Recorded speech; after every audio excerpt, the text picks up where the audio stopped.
RMC 01 TV, François Sorel, De quoi je me mail.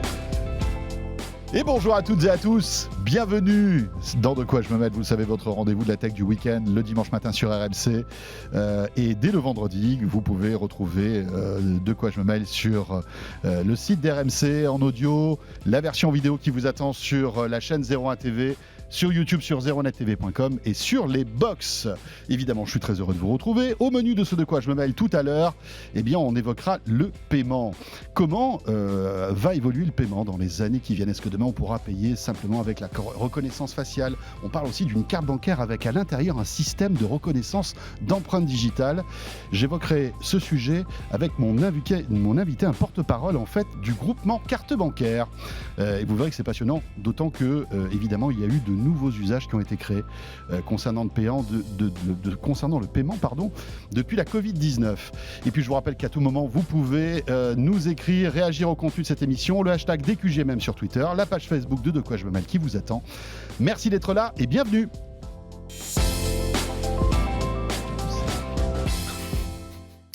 Et bien sûr, on commence par le club de la presse IT, Jean-Sébastien Zan, qui est là. Bonjour Jean-Sébastien. Bonjour François, bonjour à tous. Ne rigole pas trop Jean-Sébastien, j'ai un peu savonné.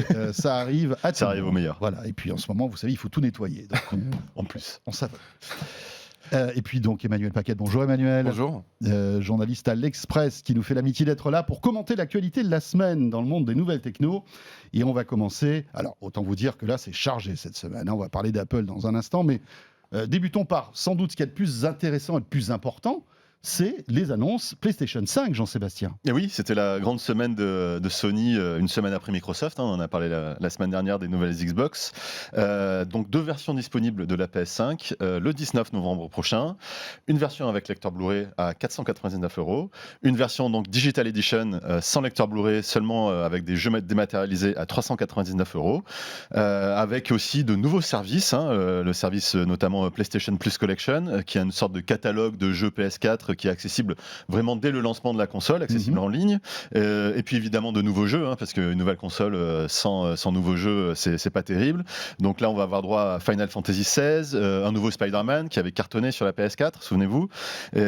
Par contre, mauvaise nouvelle au niveau des prix. On voit que les tarifs sont assez élevés, mais aussi au niveau des accessoires et des jeux.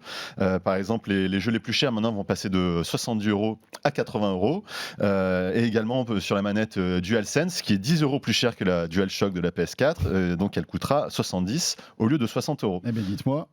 Mais malgré tout, le succès au rendez-vous, parce qu'on a vu que les précommandes cette semaine, ont cartonné. A priori, elle est déjà en rupture un peu partout. Quand on la commande maintenant, on est à peu près sûr de ne pas l'avoir le 19 novembre. Donc Sony a finalement bien fait de prendre ces tarifs-là, puisque la demande est là. Sony qui est la star du jeu vidéo. Rappelons que la PS4 était sortie le 29 novembre 2013. Tout à fait. Compte. C'est quand même incroyable de tenir comme ça. Ouais, c'est des rythmes de 6-7 ans une console en général. De jeu, alors qu'on sait que c'est le cœur et la technologie, la puissance informatique, finalement, 7 ans. Console très attendue. Emmanuel, carton assuré pour Sony, ça c'est certain? Ça semble être le cas parce qu'en plus, ils sont en train de gagner déjà le premier round face à Microsoft. La première raison, c'est que déjà, ils affichent un line-up, donc des titres qui seront disponibles au lancement, notamment le Spider-Man.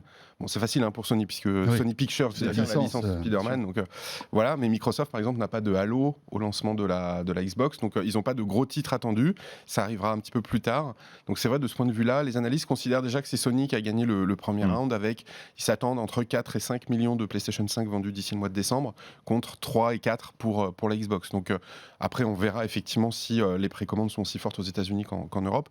Et puis, il y a quand même une grosse interrogation, que ce soit pour les deux modèles, qui est sur les consoles dématérialisées, qui ont les deux, en entrée de gamme, un système de stockage SSD autour de 550 gigas. C'est pas beaucoup quand même aujourd'hui, vu la taille des jeux. On ne voit pas encore les jeux, combien ils vont peser sur la PlayStation 5 et sur la prochaine Xbox. Mais en gros, se trouve, en téléchargeant 4, 5, 6 jeux, on pourra saturer l'espace de stockage. Et c'est une vraie problématique. Alors, sur les hauts de gamme, on est plutôt à 850 gigas, voire 1 Tera pour la Xbox. Et puis, il y a un lecteur Blu-ray, donc qui peut supporter la différence. Mais pour la version entrée de gamme, qui est à 300 ou 299 ou 300 € pour Xbox ou pour Sony, il y a une vraie question, je pense, sur la capacité de stockage. Donc, des prix assez agressifs en entrée de gamme qu'on n'avait jamais vu, mais potentiellement des problèmes de stockage. Alors, Est-ce qu'on pourra rajouter du stockage supplémentaire? C'est pas dit. Je sais qu'on pouvait le faire sur la PS3 à l'époque. On pouvait changer le disque dur. Sur la PS4, je suis pas certain. Je pense qu'ils ont Ouais. trouvé un système, c'est obligé, parce qu'autrement, on va se retrouver. Microsoft, ils ont commencé à dire que sur l'entrée de gamme de la Xbox, comme on n'est pas en 4K, les jeux sont moins lourds. Et que du coup, ça serait 30% de moins que les jeux traditionnels d'une Xbox. Donc ils commencent à répondre, parce qu'ils voient bien que ça commence à susciter des interrogations. Bien sûr. Mais du côté de Sony, on n'a pas eu beaucoup de réponses pour l'instant, hein, donc à voir quand Oui, même. parce que ça sera pas pratique si on Bah non, doit, si on est si on a obligé de 15 jeux désinstaller et qu'on des n'a jeux, pas avoir que 10 jeux, ouais. est-ce qu'on peut les stocker dans le cloud? À chaque fois, il faut les réinstaller. Voilà. En tout cas, Après, il faut voir s'ils misent pas aussi sur le cloud gaming, justement, en C'est ça, disant exactement, est-ce que ça vaut plus la peine d'installer les jeux sur la console, justement, parce qu'ils sont en ligne. Mais bon, Ou à c'est minima, encore en tout balbutiant comme technologie. Donc, Exactement. Ouais. Alors, bon, les jeux augmentent, bien sûr. Ils seront dématérialisés. C'est ça qui est chouette. C'est que si on prend par exemple la version à 3,99, c'est ça, de la PlayStation, on n'a pas de lecteur Blu-ray, mais on pourra télécharger des jeux. Connexion fibre indispensable. Ah oui, là, on ce est genre de obligé choses, d'avoir. sinon on va les télécharger pendant 2 nuits, 3 nuits, Voilà, une c'est semaine. ça. Est-ce que, malgré tout, Sony va rattraper son retard concernant une offre, on va dire, d'abonnement à des jeux, un peu comme Microsoft envisage de le faire? Bah, ils sont en train de mettre ça sur place, justement. Il y a cette collection là de jeux de grands classiques qui va certainement arriver, donc qui va être intégré à l'abonnement PS Plus. Voilà, maintenant il faut effectivement. Microsoft est très à la pointe sur tout ce qui est cloud gaming. A priori, il y aura une offre qui sera incluse avec les nouvelles Xbox. Donc oui, là-dessus, il faut clairement que Sony se mette à la hauteur, parce que c'est certainement l'avenir de ce genre d'usage, en fait. Oui. Est-ce que Sony va rattraper son retard? Parce que Microsoft, indéniablement, a une avance là-dessus. Bah, en fait, ce qui est un peu problématique pour Sony, c'est que Microsoft, quand ils déploient des data centers, des centres de données un peu partout sur la planète, déjà, ils ont beaucoup de cash pour le faire. Et deux, ça ne sert pas qu'aux jeux. Et deux, ça ne sert pas qu'aux jeux. Ça sert à les plateformes Azure, ça sert aussi au télétravail, avec Office 365. Donc en fait, c'est multi-usage. Et Microsoft peut amortir ces data centers avec tout un tas d'applications utilisées dans le domaine professionnel ou dans le domaine grand public, comme c'est le jeu vidéo. Pour Sony, c'est moins le cas. Sony, c'est quasiment un usage simple qui est celui du jeu, qui en plus aujourd'hui, la machine à cache de Sony, ça reste le jeu vidéo, parce que sur les téléviseurs, les marges, elles sont pas énormes. Les smartphones encore moins. Les smartphones, Xperia, c'est quand même pas, ils sont pas au top, ils sont même pas dans le top 3 des plus gros vendeurs de téléphonie mobile. Donc on voit qu'effectivement, et puis bon, on parle plus trop des Vaio qui ont été cédés, je crois, en partie chez Sony. Donc c'est vrai qu'aujourd'hui, la machine à cache de Sony, c'est le jeu, et c'est vrai que pour eux, à chaque nouveau cycle de jeu, c'est un pari extrêmement risqué, parce que c'est la base de leur modèle économique. Chez Microsoft, c'est un des modèles économiques parmi d'autres. Donc, du coup, oui, effectivement, il y a une pression très forte chez Sony. Ils ne peuvent pas se rater pour le coup. Et puis c'est étonnant que Sony ne fasse pas un service groupé, on va dire, avec par exemple Sony Music, Sony Pictures. Et ils ont des tonnes et des tonnes de contenu en plus de jeux vidéo. Ça pourrait être un abonnement jeux vidéo, musique, films, séries. Et c'est vrai que c'est quelque chose qu'ils n'exploitent pas. Il y a toujours un peu de mal chez Sony de travailler entre les différentes branches. On se rend compte qu'il y a des silos. Tout à fait. Sony, et comme tu le disais, c'est une organisation très japonaise, et ils n'ont pas l'habitude de travailler les uns avec les autres. Mais Sony Pictures, par exemple, aux États-Unis, a toujours été laissé tout seul. Tout à fait. C'est autonome, c'est à Hollywood. D'ailleurs, c'est ce qui fait le succès de ce rachat-là. Parce que c'est rare que des sociétés étrangères, quand elles achètent des studios hollywoodiens, généralement, ils se plantent tous. En France, on a eu quelques cas de boîtes françaises qui ont racheté des studios, dont je tairai le nom. On en a eu plusieurs même, et ça a coûté très cher. Donc Sony, c'est une réussite de ce point de vue-là en termes de management, en laissant les gens en Californie faire leur business. Voilà pour ces annonces PlayStation 5. Évidemment, on est tous très impatients de pouvoir tester tout ça. L'autre gros morceau de l'actu de la semaine, c'est bien entendu les annonces Apple, que vous avez peut-être suivi sur 01net.com, mais aussi sur 01 TV, puisqu'on retransmettait cette keynote, avec une keynote en demi-teinte, on va dire, puisque évidemment, ce qu'on attendait n'est pas arrivé. On n'a pas eu un mot sur les nouveaux iPhones, Jean-Sébastien. Non, pas un seul mot. Effectivement, c'est la première fois qu'il y a une keynote de septembre sans iPhone dans l'histoire d'Apple. Alors évidemment, l'iPhone est reporté cause Covid, certainement au niveau des délais de production. Donc a priori, il y aura une keynote en octobre pour présenter spécifiquement l'iPhone 12. En attendant, on a eu droit à l'Apple Watch Series 6, une Apple Watch SE aussi, qui est une sorte de repackage de l'ancienne version un petit peu comme on fait avec l'iPhone. Un iPad de 8e génération, un iPad Air au look d'iPad Pro, et puis des nouvelles offres de services aussi. Donc voilà, sur l'Apple Watch, pour résumer, on a par exemple comme nouveauté le mesure du taux d'oxygène dans le sang, de nouvelles couleurs, voilà, bleu, rouge, or, des nouveaux bracelets. Elle est dispo à partir de 429 €. Et l'Apple Watch SE, elle est dispo à partir de 299 €. Et c'est intéressant parce qu'Apple fait une sorte de gamme de watch, puisque la Watch 3 est toujours au catalogue, à seulement 219 €. Donc on voit que ça commence à être vraiment abordable. Au niveau de l'iPad Air, donc on a vraiment un look proche de l'iPad Pro avec les bords arrondis. Alors surprise, il n'y a pas de Face ID. C'est un Touch ID qui est inclus directement dans le bouton d'alimentation, enfin de verrouillage. Donc C'est une première. C'est une première. Et on s'interroge d'ailleurs un petit peu sur l'avenir du coup de Face ID, parce qu'on se dit peut-être que cette solution elle est aussi pratique et on n'a pas à mettre un iPhone, ça évite en plus d'avoir une encoche, etc. Surtout depuis qu'on porte tous des masques. Alors c'est galère, hein, au quotidien. Franchement, mais je suis persuadé qu'Apple doit réfléchir en fait à une double authentification, Face ID plus Touch ID. Il y a des chances, ouais. Le problème, c'est qu'évidemment, ça augmentera la note du téléphone, parce que ça ferait un composant supplémentaire. Ou à voir s'ils n'abondent pas purement et simplement Face ID. Hein, ça permettrait aussi d'arrêter d'avoir cette encoche sur les téléphones. C'est clair. Voir. Effectivement. Mais alors, par contre, l'iPad Air, lui, a une très très grosse nouveauté qui est le processeur A14 d'Apple. Donc c'est D'habitude, on a ce nouveau processeur dans les iPhones. À chaque fois, il est introduit avec les iPhones. Mais là, vu qu'il n'y a pas d'iPhone, il est introduit avec l'iPad Air. Il est disponible à partir de 669 €. Et puis, il y a de nouveaux services aussi. Ça, c'est intéressant parce qu'il y a notamment le service Fitness Plus qui est à 10 $ par mois et qui permet d'avoir un ensemble de cours de gym qui ont l'air assez poussés, qui s'adaptent à tous les niveaux de chacun. Pour l'instant, il est seulement dispo dans les pays anglo-saxons, en revanche. Et puis, cette offre groupée Apple One, dont on a parlé beaucoup pendant plusieurs semaines. Donc on va pouvoir par exemple s'abonner à Apple Music, à TV+, Apple Arcade, 50 Go de stockage iCloud à 15 € par mois. Donc on voit que c'est une offre assez agressive et d'ailleurs ça fait râler Spotify qui juste après la keynote a dit c'est anticoncurrentiel. On sait que Spotify a porté une plainte contre Apple c'est légitime, européenne. Voilà. Ce coup de gueule de la part de Spotify. Oui, tout à fait. Oui. Là, Apple, ce que tu en penses, Emmanuel, mais enfin, ça peut mettre en danger le modèle de Spotify, en tout cas pour les abonnés Apple. Oui, c'est clair. Alors en plus, moi je pense que c'est un moyen de cacher quand même des échecs de la part d'Apple, notamment dans Arcade. Ah oui. Que personne n'utilise quasiment. Moi, je ne connais personne qui l'utilise. Non. Et Apple TV+, qui est tellement indigent en termes de catalogue, il n'y a quasiment rien pour avoir essayé.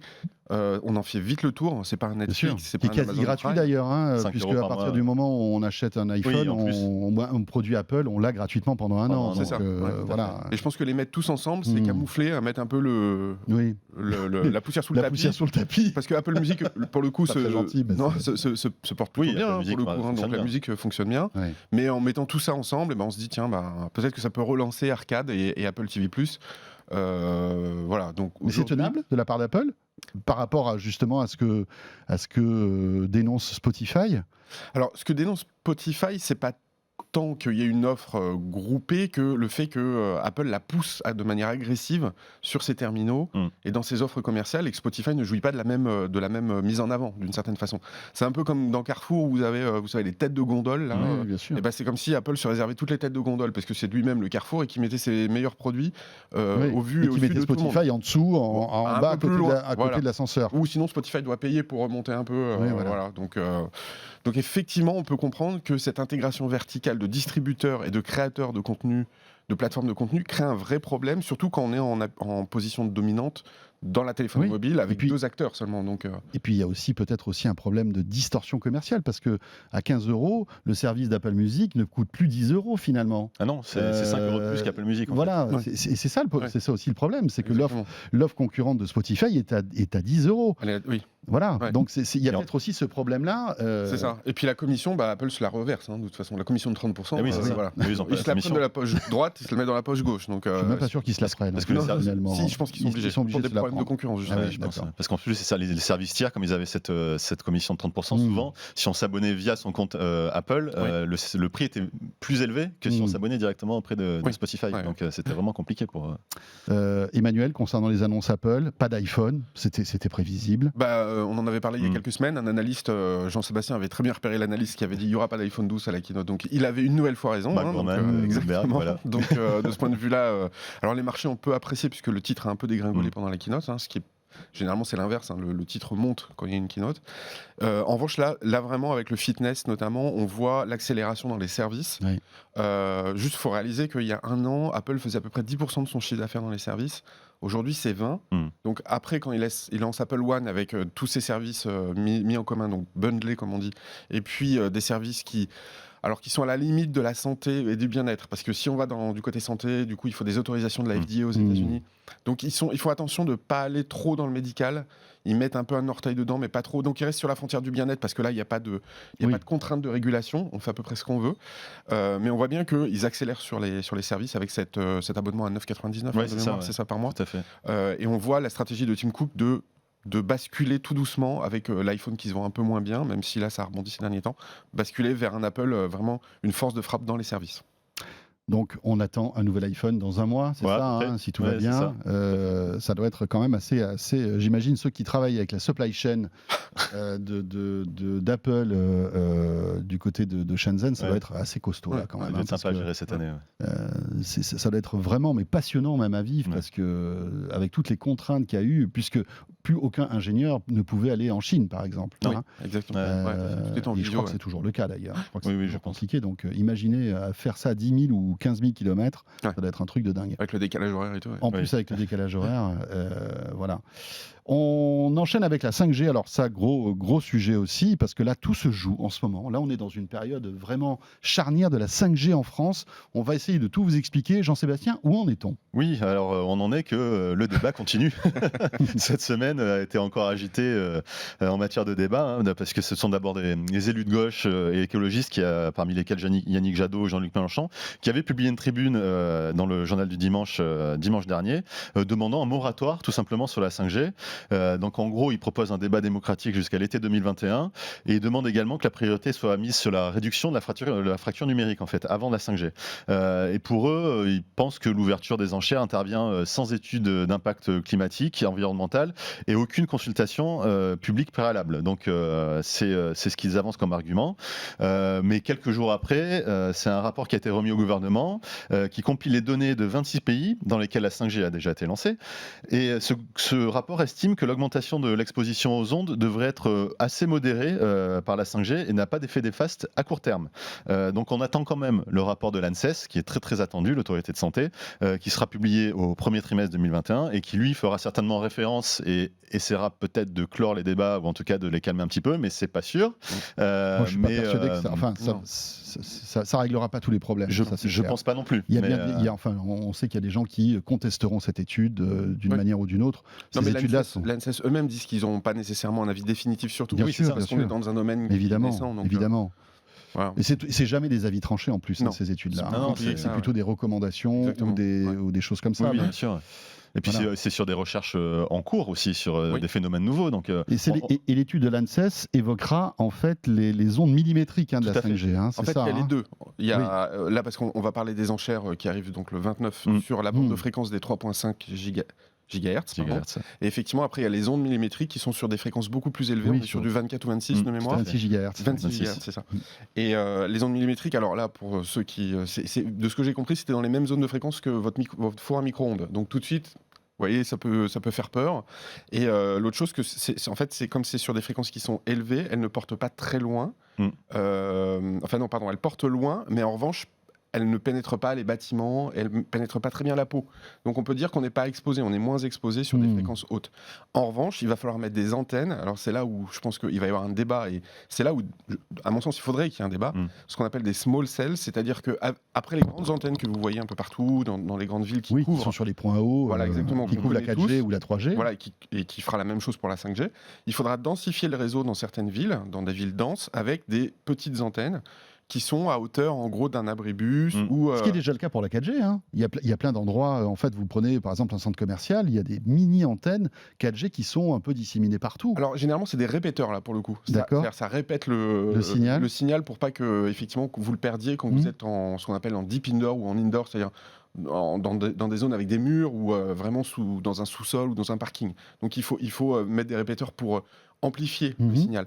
Là, c'est vraiment des antennes qui elles-mêmes émettent, hein, pour le coup, et qui émettent ça sera à peu près à hauteur de tête ou un peu plus haut en gros, mais dans des bandes de fréquences très élevées. Et ça, c'est un nouveau marché pour les équipementiers.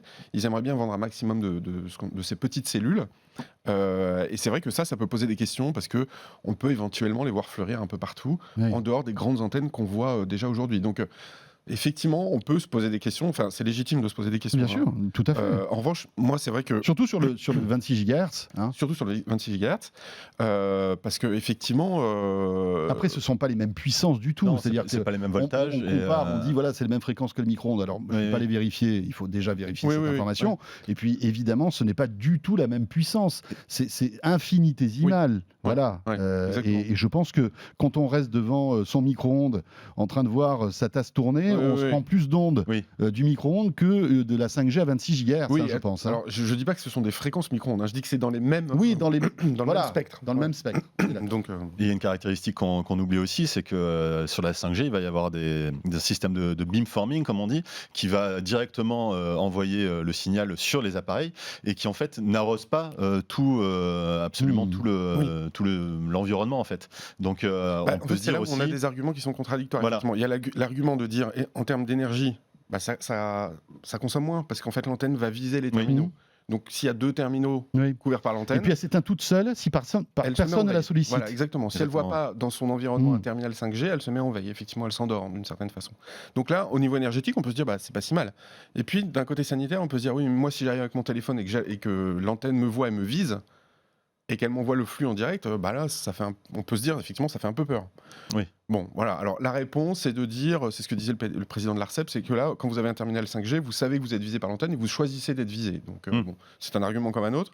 Mais on peut avoir aussi, d'un côté, ça peut contenter les gens sur le côté environnemental et énergivore, puis de l'autre, ça peut apeurer des gens au niveau de la santé. Donc à chaque fois, c'est des équations avec plusieurs inconnus et c'est pas évident de répondre à tout le monde de manière. Avec évidemment beaucoup de fake news, beaucoup de choses qui n'ont strictement rien à voir. Et alors donc, ce moratoire a été, on va dire, retoqué par le gouvernement et Emmanuel Macron. Oui, tout à fait, puisque les enchères sont maintenues, comme le disait Emmanuel. Donc, pour l'instant, ce qui va faire référence, ça sera certainement ce rapport de l'ANSES et ce rapport qui a été remis au gouvernement sur l'étude des 26 pays, je ne sais plus exactement, qui montre qu'il y a a priori pas vraiment pour l'instant, de ce qu'on en sait, d'impact sur Il paraît qu'Orange serait dans les starting blocks pour lancer une offre commerciale. Ils ont dit de mémoire, en décembre, ils allaient couvrir déjà quelques villes. Effectivement. Oui. Mais l'erreur, c'est une erreur politique, en fait. C'est que le gouvernement, à aucun moment, n'a ouvert de débat. Et aujourd'hui, ça lui revient en boomerang. Bien sûr. Donc, parce que c'est pas aux opérateurs de lancer un débat, puisqu'on va on va dire qu'eux sont jugés partis. Et bien sûr. C'est pas à la Fédération française des télécoms, on va dire qu'ils sont jugés partis. Donc c'est compliqué, c'était au gouvernement de mettre ça sur la table avec des citoyens. Ça n'a pas été fait. Et aujourd'hui, le résultat est on le voit. On enchaîne avec un futur téléphone 5G. Donc bon, je ne sais pas trop si on captera beaucoup de 5G sur le nouveau Google Pixel 5, mais en tout cas, Google s'apprête à sortir pas mal de choses, dont un nouveau téléphone. Tout à fait. Donc le Pixel 5 qui sera son téléphone star avec donc de la 5G intégrée. Et c'est pas le seul, puisque le Pixel 4a qui est déjà en précommande. Il ne fera pas micro-ondes aussi. Hein. Alors il ne fait pas micro-ondes. Non. Après peut-être qu'on en achète plusieurs et en les mettant. Voilà. C'est ça. Mais donc il y a ce modèle-là, le Pixel 4a qui existe déjà en précommande en version 4G, qui sera certainement aussi décliné en version 5G lui également. En plus de ces téléphones, on les connaît jusqu'à présent, les Pixels sont excellents notamment en photo. Ils sont très bons grâce aux algos de Google.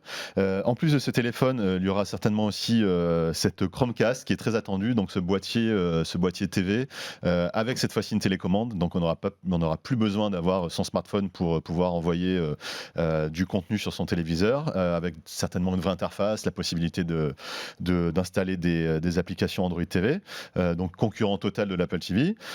Et puis aussi une nouvelle enceinte qui sera, elle, commercialisée sous le nom Nest. On sait maintenant que c'est cette marque-là qui est utilisée par Google pour ces enceintes intelligentes, qui a l'air sympathique. Il y a des images qui ont fuité, qui permet notamment d'être placé soit horizontalement, soit verticalement, en fonction de l'usage qu'on en a. Ce serait donc les 3 gros produits de cette conférence qui aura lieu le 30 septembre, et a priori que des produits, puisqu'on sait que c'est la conférence référence de Google en termes de hardware. Ce qui est amusant, c'est que pour revenir à Apple, Google communiquait toujours après la keynote Apple. Oui. Et là, cette fois-ci, sans doute qu'on va se retrouver avec des annonces qui seront faites avant la découverte de l'iPhone d'Apple. C'est assez étonnant.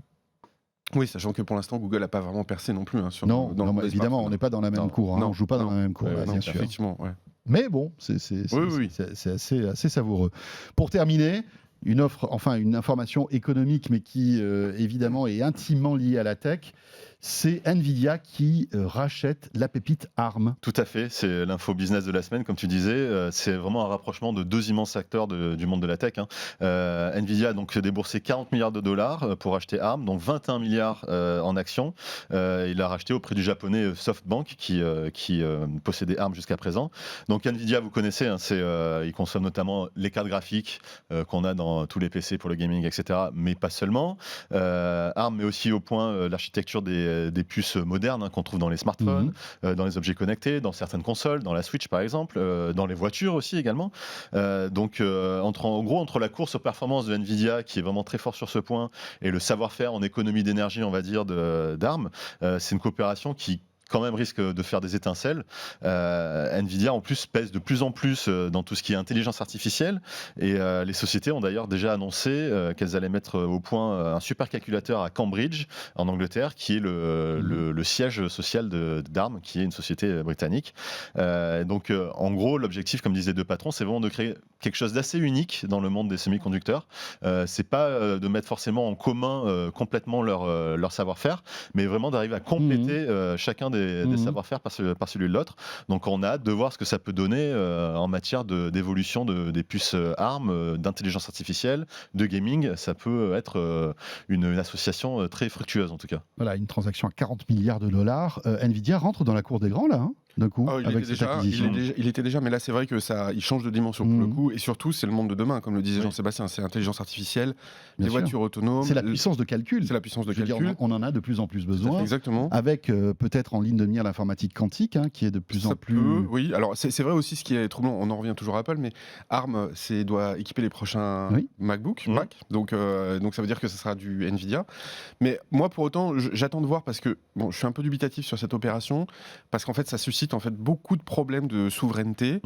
C'était la dernière un peu pépite technologique en Europe qui est en train de basculer aux États-Unis, au moment où on dit qu'il faut qu'on soit très puissant, qu'on ait nos propres solutions en Europe, que la Commission européenne laisse faire et que les Britanniques laissent faire.